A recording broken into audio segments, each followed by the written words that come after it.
Hello, આપણે જે next topic learn કરવાનો છે એ છે ઇન્ડિવિજ્યુઅલ રિપોર્ટ.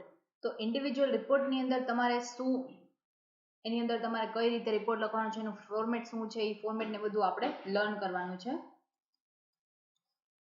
ફર્સ્ટ જે આપણે રિપોર્ટ લખવાનો છે એ રિપોર્ટ છે report on work accident and injuries, કે જે ફેક્ટરીની અંદર જે એક્સિડન્ટ થતા હોય છે, જે ઇન્જરીઝ થતી હોય છે, એના ઉપર આપણે છે એ રિપોર્ટ લખવાનો છે. તો રિપોર્ટ કઈ રીતે લખવાનો છે? તો ફર્સ્ટ તમારે છે ઈ એડ્રેસ લખવાનું છે right side, Kalawad road, Rajkot 360001, અને કઈ ડેટના તમે આ રિપોર્ટ લખેલો છે માર્ચ 20, 2018. તો તમે ત્યાં તમારી જાતે કોઈ પણ એડ્રેસ છે લખી શકો છો.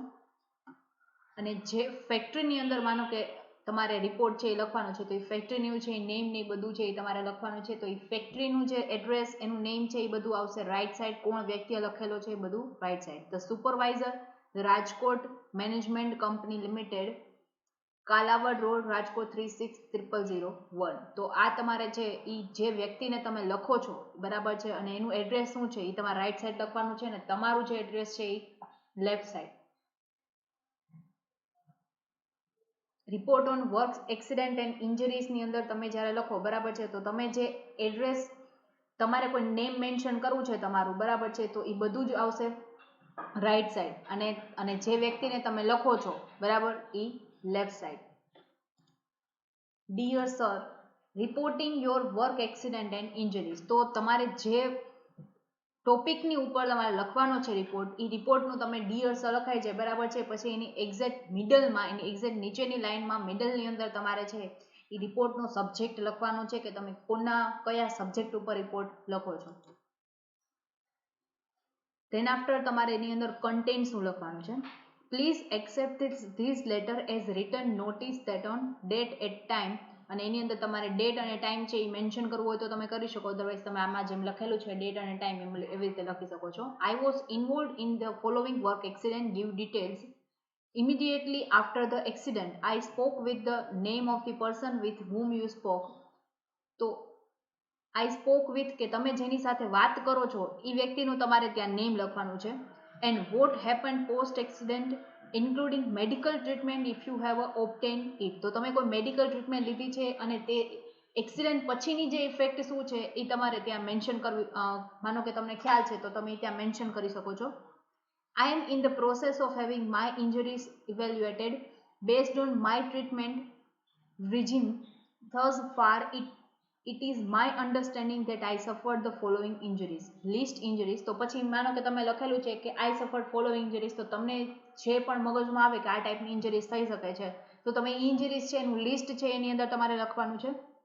અને આપણે ઉપર જે લખેલું છે ફર્સ્ટ લાઇનમાં I was involve in the following work accident, તો તમે ગીવ ડિટેલ્સ, તો તમે કયા એક્સિડન્ટ છે એની અંદર તમે ઇન્વોલ્વ હતા, તો એની ડિટેલ્સ છે લખવાની છે, કે આ તારીખે થયેલું હતું, અથવા તો તમે આ જગ્યાએ થયેલું હતું, આ ડિપાર્ટમેન્ટની અંદર, તો તમારી ડિટેલ્સ છે એની અંદર મેન્શન કરવાની છે.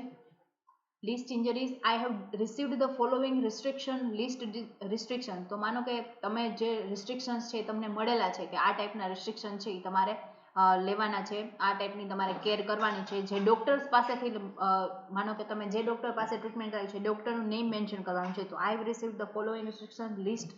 તો જે રિસ્ટ્રિક્શન તમને કીધા હોય કે આ ટાઈપની ક્યોર કરવાનું છે, તો એનું લિસ્ટ લખવાનું છે ફ્રોમ ડોક્ટર્સ નેમ. તો ડોક્ટર પછી તમે જે ડોક્ટર પાસેથી લીધું હોય એ ડોક્ટરનું name. I would appreciate it if you would provide a panel of physicians with whom I may treat due to the uncertainties regarding my recovery and the type of treatment I may require in the future. તો તમારે જે treatment તમે physician પાસે કરાવેલી છે અને એમને તમે જે પેનલ પ્રોવાઈડ કરેલી છે, બરાબર છે, કે જે અનસર્ટેનિટી કે ફ્યુચરમાં માનો કે તમને કોઈ રિકવરી નથી આવતી, અથવા તો તમને કોઈ પણ ટ્રીટમેન્ટ છે કે તમારે ફ્યુચરની અંદર કરાવવી પડશે, બરાબર છે, તો એ અનસર્ટેનિટી છે, તો એના માટે તમને ફિઝિશિયન્સ છે એમને તમને કન્સલ્ટ કરવાનું કહે છે, કે માનો કે તમારે કોઈ એવી ઇન્જરી થયેલી છે કે જેની ફ્યુચર ઇફેક્ટ આવે એવી છે, તો તમને એ ફિઝિશિયન્સ છે એ કહી શકે. It will be necessary for me to file a workers compensation claim. તો જેનાથી તમે એ ક્લેમ છે અત્યારે જ કરી શકો, કે ફ્યુચરમાં મને આ રિકવરી નહીં આવે, એના કારણે મારે આ જો સર્જરી કરાવવી પડે, તો એના માટે જો જેના જે મનીની જરૂર પડશે, તમારે રિક્વાયરમેન્ટ છે, તો એનો કમ્પેન્સેશન ક્લેમ છે તમે અત્યારથી જ કરી દો. તો એ છે એ ફાઇલ કરવા માટે તમારે એ ફિઝિશિયન્સનો રિપોર્ટ છે એની રિક્વાયરમેન્ટ થશે, બરાબર છે, તો એના માટે તમારે ફિઝિશિયન કન્સલ્ટ કરવું પડશે. Please let me know the best way for me to file a claim with your workers' compensation insurance career. Thanks for your assistance. If you need any information from me or wish to speak with me regarding the accident, my injuries and my restriction, contact me at your convenience. I look forward to working with you through this time. બરાબર છે. તો એ તમને છે એ કહેશે બરાબર છે કે તમે કોઈ માનો કે તમારે કોઈ જરૂર છે ઇન્ફોર્મેશનની અથવા તો તમારે વધારે ઇન્ફોર્મેશન છે એ તમારા એક્સિડન્ટ વિશે જોતી હોય તો તમે આ અથવા તો ઇન્જરીઝ વિશે કે રિસ્ટ્રિક્શન વિશે જોતી હોય તો મને આ કોન્ટેક્ટ છે તમે તમારી કન્વિનિયન્સ પ્રમાણે કરી શકો છો. I look forward to working with you through this time. તો આ માનો કે આ તમારી ફેક્ટરીની અંદર થયેલું છે તો તમારે રિપોર્ટ તમે કયા વ્યક્તિને તમે લખેલો છે રિપોર્ટ એ ફેક્ટરીને લખેલો છે બરાબર છે તો તમે એને હેલ્પ કરવા માટે લખેલો છે તો તમે તમારું એડ્રેસ છે એ માનો કે તમે આગળ જેવી રીતે મેં મેન્શન કરેલું છે તો તમારું એડ્રેસ લખવાનું છે રાઇટ સાઈડ, એ લોકોનું એડ્રેસ તમે જે વ્યક્તિને લખો છો એનું લખવાનું છે લેફ્ટ સાઈડ. અને આ રીતે તમે જે લેટર લખો છો તો તમે હેલ્પના પર્પઝથી લખતા હોય તો તમારે હેલ્પ છે એના વિશે બધું દર્શાવવાનું છે. તો આ ટાઈપનું બધું છે બરાબર છે કે તમારે કોઈ વધારે હેલ્પની જરૂર હોય અથવા તો તમારે વધારે કોઈ માહિતીની જરૂર હોય તો તમે એ જ ફેક્ટરીના એક્સિડન્ટનો પાર્ટ છો તો તમારે એ જ વસ્તુ દર્શાવવાની છે કે હું આ એક્સિડન્ટનો પાર્ટ હતો અને આની શું ઇન્જરીઝ છે એ મને ખ્યાલ છે. તો તમારે વધારે ઇન્ફોર્મેશન જોતી હોય બરાબર છે તો તમે મને કોન્ટેક્ટ કરી શકો છો. Your sincerely XYZ manager. Next report આપણે લખવાનું છે frequent strikes by our workers and step to improve the conditions. તો આપણે જે વારંવાર જે સ્ટ્રાઇક થાય છે બરાબર છે વર્કર્સ દ્વારા તો એના માટે કઈ કન્ડિશન્સ છે એ હવે ન થાય એને ઇમ્પ્રૂવ કરવા માટે એ કન્ડિશન ઇમ્પ્રૂવ કરવા માટેના સ્ટેપ્સ કયા છે તો એના માટે છે JK India limited, Malviya road, Rajkot, 26 August 2018. અને તમે કયા વ્યક્તિ છે એને લખવાનું છે તો the manager JK India limited, Malviya road, Rajkot. બરાબર છે. તો કંપની લખે છે એના મેનેજરને બરાબર છે. એ રિપોર્ટ આપે છે કે આ જે વારંવાર સ્ટ્રાઇક થાય છે તો એને ઇમ્પ્રૂવ કરવા માટે તમે શું કરશો તો એને રિપોર્ટ લખે છે dear sirs regarding frequent strikes by our workers and step to improve the dire conditions. તો એના માટે ઇમ્પ્રૂવ કરવા માટેના જે સ્ટેપ્સ છે એને કીધેલા છે. તો તમે તમારા જ મેનેજરને લખો છો, કંપની લખે છે એમના મેનેજરને. Under the instruction received through your letter of 10th July, I have examined the charter of the demands submitted by the workers. I also studied the benefits enjoyed by the worker of other companies. Their list attached in our line. કે આ જે problem છે એ થાય છે એ અમે examine કરેલું છે તો જેનાથી વર્કરનો રિપોર્ટ પણ છે એના ડિમાન્ડથી રિપોર્ટ છે એ પણ અમે જોયેલો છે. તો એના ઉપરથી ખ્યાલ આવે છે કે બીજી કંપની છે એની અંદર વર્કર્સને વધારેમાં વધારે ફેસિલિટીઝ મળે છે એટલે એ લોકો છે એ સ્ટ્રાઇક નથી કરતા બરાબર છે. તો એમાં આ ટાઈપની ફેસિલિટીઝ છે એ લોકોને આપવામાં આવે છે. Besides, I had 3 rounds of discussion on the subject with the leaders of the worker of our company. બરાબર. તો 3 રાઉન્ડ છે એ લીડર સાથે કરેલા છે કંપનીના. I submit below my findings and recommendations. તો આજે અમે જે આ બધું જોયેલું છે બરાબર છે કે આ ટાઈપનું કે અમે જે ફાઇન્ડિંગ્સ કરેલી છે કે આવા આવી વસ્તુ જો કરીએ તો છે આપણું બધું જ છે એ કન્ડિશન ઇમ્પ્રૂવ થઈ જાય બરાબર. તો કંપનીની અંદરો અંદર જ એને લેટર્સ લખેલા છે. After a comparative study of workers' wages in our line, I feel convinced that tile demand of our worker for higher wages is just the wages of our worker are about 8% lower than those given by other leading companies in our line according to the rules. તો આપણે જે rules પ્રમાણે આપણે જે veggies pay કરીએ છીએ બરાબર છે એ 8% લોવર છે કે જે અધર કંપનીઝ એના જે એમ્પ્લોઈઝ છે એને પે કરે છે. એના કારણે છે આપણે વધારેમાં વધારે આપણી કંપનીના લોકો છે એની સ્ટ્રાઇક કરે છે. Of course the demand to raise them by the 15% can not be justified કે એ લોકો જે ડિમાન્ડ રેઇઝ કરેલી છે 15% એ આપણે ન કરી શકીએ બટ આપણે એમના જે રેટ છે વેજીસ રેટ આપણે 6 to 8% તો વધારી જ શકીએ. The worker have demanded that they should be allowed a 1 hour recess in the place of the half hour recess they enjoy at present. The closing time should not be extended. I am on the opinion that this demand should be granted. કે એમને જે half an આવરનો જે એમને break આપવામાં આવે છે એની જગ્યાએ એને 1 hourનો બ્રેક કરી દેવામાં આવે અને એનો જે ક્લોઝિંગ ટાઈમ છે મીન્સ કે જ્યાંથી એમની જે જોબ છે એ પૂરી થતી હોય એ ટાઈમ છે એ એક્સટેન્ડ કરવામાં ન આવે અને સ્ટીલ એને 1 hourનો બ્રેક આપવામાં આવે કે જે અધર કંપનીઝમાં એના વર્કર્સને આપવામાં જ આવે છે.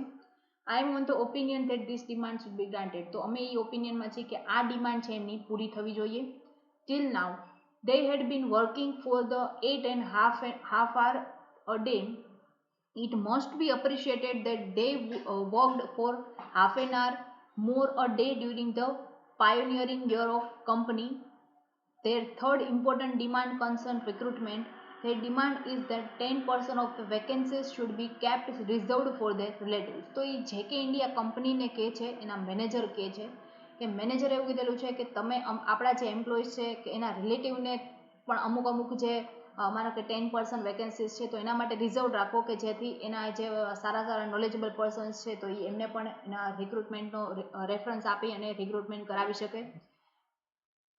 This is a delicate matter about which only by the management can take a decision. I may point out, however, that Amar Industries and Hearst X company, two leading companies in our line, have extended this benefit to their workers. તો આ ટાઈપના benefit છે એ કંપનીએ પણ વધારેલા છે કે જે leading company છે આપણા જે પ્રોડક્ટ આપણે સેલ કરીએ છીએ એ લાઇનની.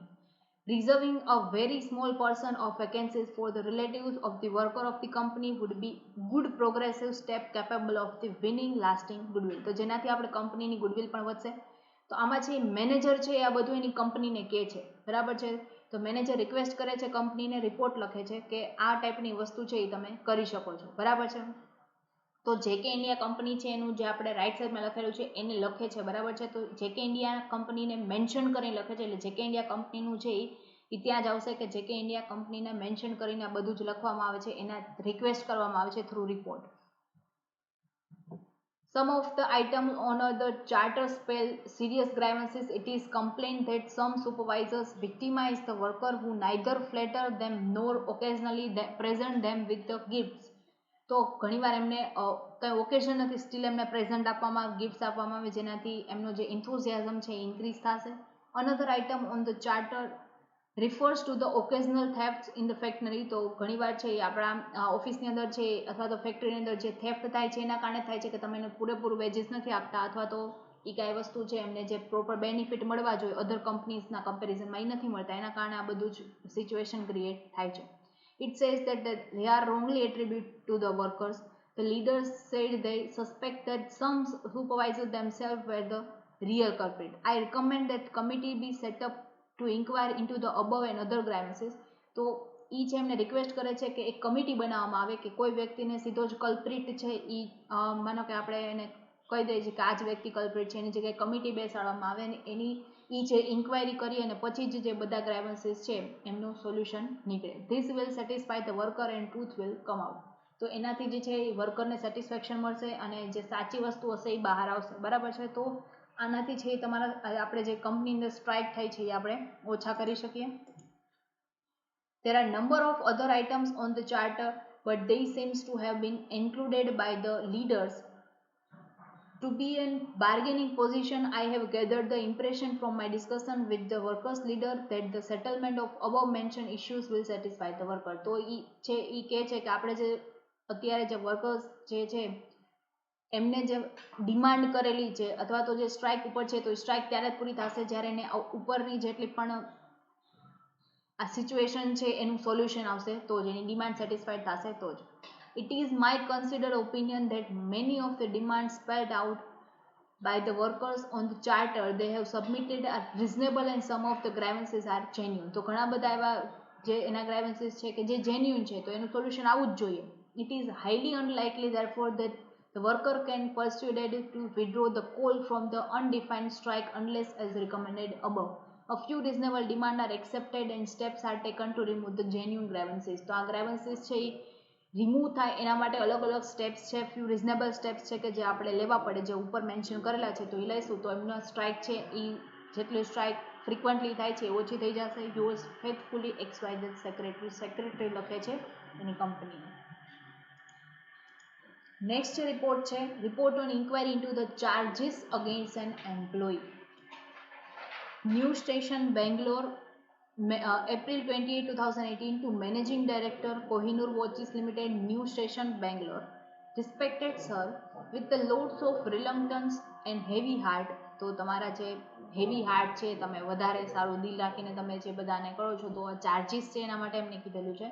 I am writing this letter to you as final resort. This letter is regarding a formal complaint against one of the our employees named the Kapil Mayani. Kapil માયાણીના રેફરન્સથી અમે છે આ લેટર લખવામાં આવેલો છે કે જે તમારો છે એક એમ્પ્લોય છે. Mister Kapil works in the sales department under my supervision. તો એ સુપરવાઇઝરે આ જે છે એ લખેલો છે કે એ મારા જ સેલ્સ ડિપાર્ટમેન્ટની અંદર વર્ક કરે છે અને has been an employee of the company for the past 2 years. તો એ આપણી કંપનીનો છેલ્લા 2 વર્ષથી કંપનીની અંદર જે છે એ સર્વિસ કરે છે. The complaint against him is he is lagging far behind in his work regarding the sales target and it is neither within an acceptable range. For the past 6 months he has failed to meet the target and has shown no improvement. His work ethics seems to be poor as he has paid no need to be previous letters sent to him. His work continues to be the same. Failure to meet the deadlines and not filing the proper report are just some of the few complaints against him. તો એના તરફથી ઘણી બધી complaints આવવા લાગેલી છે. એને એના પ્રીવિયસ વર્ક છે એ ખૂબ સારું હતું, બટ હવેનું વર્ક છે એ ખૂબ પુઅર છે કે જેની અંદર કાંઈ ઇમ્પ્રુવમેન્ટ પણ નથી કરેલું. ડેડલાઇન છે એની અંદર એને ટાર્ગેટ પણ પૂરા નથી કરેલા. ફાઇનલ જે રિપોર્ટ છે એ રિપોર્ટ પણ સબમિટ નથી કરેલો. એના તરફથી ઘણી બધી કમ્પ્લેન્ટ્સ છે. Another incident I would like to bring your notice is of the inappropriate behavior with the co-worker. કે એની સાથેના બીજા જેટલા વર્કર વર્ક કરે છે એની સાથે પણ એનો બિહેવિયર સારો નથી, તો એના અગેન્સ્ટ એને જે છે ચાર્જીસ કરવાના છે. એટલા માટે એના જેટલી પણ મિસ્ટેક્સ છે એ બધું એની અંદર મેન્શન કરવાનું છે. On the 14th March of the 2018, Mr. Kapil made a pass at another female employee of the company at office party. બરાબર છે, તો એ છે એને ઓફિસ પાર્ટીની અંદર એના ફિમેલ વર્કર છે એની સાથે ગયેલા હતા અને એમને જે છે એવો અનઇથિકલ બિહેવિયર કરેલો હતો. The matter was taken up with me and I was able to sort out the matter by making the Mr. Kapil apologizes to the employee. Such incident makes the company prone to the sexual harassment lawsuit. બરાબર છે, તો અમુક incident એવા છે કે જેની અંદર એના તરફથી લીગલ એક્શન્સ છે એ આપણે લઈ શકીએ છીએ. બરાબર છે, એના માટે એને અપોલોજાઇઝ કરેલો હતું ત્યારે એ મેટર સોર્ટ આઉટ થઈ ગયેલી હતી. બરાબર છે. I have spoken with him personally also, but his attitude has been dismissive. કે આ વસ્તુ માટે એને પર્સનલી એની સાથે વાત કરેલી હતી, બટ એનો એટીટ્યુડ છે એ ચેન્જ થયેલો નથી. Though he has been a loyal employee of the company, such kind of behavior is unacceptable for the high standard of our company has said. બરાબર છે, તો એ એક સારો વ્યક્તિ હતો, બટ એનો બિહેવિયર છે એ હવે હાઈ સ્ટાન્ડર્ડ આપણી કંપની છે કે જેની અંદર સેટ થઈ શકે તેમ નથી. I suggest that he receive a formal letter from the human resource department regarding his performance at the company. If possible have a personal meeting with him. Please find out if he is suffering from the personal issue. Mr. Kapil used to consistently deliver sales target and he was good employee. કે good employ હતો, બરાબર છે, but એમની સાથે જો આપણે personally કોઈ આપણે મીટિંગ કરીને જાણી શકીએ કે એનું શું પર્સનલ ઇશ્યુ છે તો આપણે એ વ્યક્તિને છે એ સ્ટેબલ કરી શકીએ. But his performance was drastically fallen in the last 6 months. કે 6 monthથી જ આ પ્રોબ્લેમ થાય છે. પહેલાં ગુડ એમ્પ્લોય હતો, બધા ટાર્ગેટ પણ પૂરા કરતો હતો, હવે ટાર્ગેટ પૂરા નથી થતા. And so has his behavior with other employees. I would be of the opinion that Mr. Kapil should be given one final chance to improve in all accounts. Then it is your prerogative whether to continue with his employee or not. તો એમ્પ્લોયમેન્ટની અંદર એને continue થવું હશે તો એના માટે એને final chance આપવામાં આવે કે એના બધા જ અકાઉન્ટ્સ એને ઇમ્પ્રૂવ કરી દે તો એમને છે કન્ટિન્યુ કરી શકશે. અધરવાઇઝ જો એને ઈચ્છા નહીં હોય તો એ બધું નહીં કરે તો આપણે એમને જે ચાર્જીસ છે એ કરશું. I wish your urgent attention in this matter as efforts from my side have gone in vain. તો અત્યાર સુધીના મારા જે એફર્ટ્સ છે એ બધા જ છે એ નેગેટિવ એની ઇફેક્ટ છે, મીન્સ કે એનું કોઈ વર્થ નથી થઈ. બરાબર છે, તો હવે તમે આ જ ઇશ્યુ પર વધારે અટેન્શન આપીને એને આપણે બધા વસ્તુ છે એ સોલ્વ કરી દઈએ. Your sincerely XYZ sales manager. તો સેલ્સ મેનેજર લખેલો છે એની કંપનીને, એના જે છે એમ્પ્લોયીની માટે. બરાબર છે, તો આ જનરલ રિપોર્ટ છે એની અંદર કંપનીને જ છે એ લખવામાં આવતો હોય છે. બરાબર છે, તો આપણા અલગ અલગ 3 રિપોર્ટ હતા. હવે તમને જે ટોપિક આપે એની ઉપર તમે આ ટાઈપથી રિપોર્ટ લખી શકો છો. એ મીન્સ કે અંદર જોઈ તમે એમ કે ફેક્ટરીની અંદર કોઈ એવી આગ લાગેલી છે કે જેના કારણે જ આપણે લખવાનો છે રિપોર્ટ, તો એમાં તમારે છે એનું તમારું એડ્રેસ લખી નાખવાનું અને પછી છે તમે એ જે કંપની તરફથી લખતા હોય તો જે કંપનીનું લખતા હોય એનું એડ્રેસ છે તમે રાઈટ સાઈડ લખી નાખો, લેફ્ટ સાઈડ લખી નાખો. તો પછી છે એ આખી કંપનીને તમે છે મેન્શન કરીને, જેમ કે આપણે આગળ લખેલું હતું કે JK ઇન્ડિયા કંપનીને લખતા હતા, એના મેનેજર લખતા હતા, તો એના મેનેજરનું છે એ આપણે લેફ્ટ સાઈડ લખેલું હતું, અને જે મેનેજરે લખેલું હતું બરાબર છે એનું છે એ આપણે લખેલું હતું, જે મેનેજરે લખેલું હતું એનું આપણે લેફ્ટ સાઈડ લખેલું હતું, અને જે કંપની તરફથી મીન્સ કે જે કંપનીને આપણે ઇન્ફોર્મ કરવાનું છે બરાબર છે તો એનું આપણે લખેલું હતું રાઈટ સાઈડ. JK ઇન્ડિયાનું હતું રાઈટ સાઈડ, અને જે સુપરવાઇઝર હતા અથવા તો જે સેક્રેટરી લખતા હતા એનું આપણે લખેલું હતું લેફ્ટ સાઈડ. તો આપણે આ પ્રમાણે છે બધા એડ્રેસ છે એ પ્રમાણે લખી અને તમારે જે કન્ટેન્ટ લખવાનું છે એ કન્ટેન્ટ તમે તમારી જાતે એડજસ્ટ કરી શકો છો. આ લખવું હોય તો પણ કોઈ પ્રોબ્લેમ નથી. તમને આ ટાઈપનું પૂછાય તો તમે આ જ લખી શકો છો, અધરવાઇઝ તમને બીજા કોઈ પૂછાય બરાબર છે તો એમાં તમે તમારી જાતે છે એ આ પ્રમાણે આ ફોર્મેટની અંદર તમે બધું છે એ તમારી જાતે એડજસ્ટ કરી અને કન્ટેન્ટ લખી શકશો બરાબર છે. ફોર્મેટ આ જ મેન્ટેન કરવાનું છે. સો આપણા આજે બધા જ ઇન્ડિવિજ્યુઅલ રિપોર્ટ છે એ પૂરા થાય છે. તો આપણો આ ચેપ્ટર છે અહીંયા પૂરું. Thank you.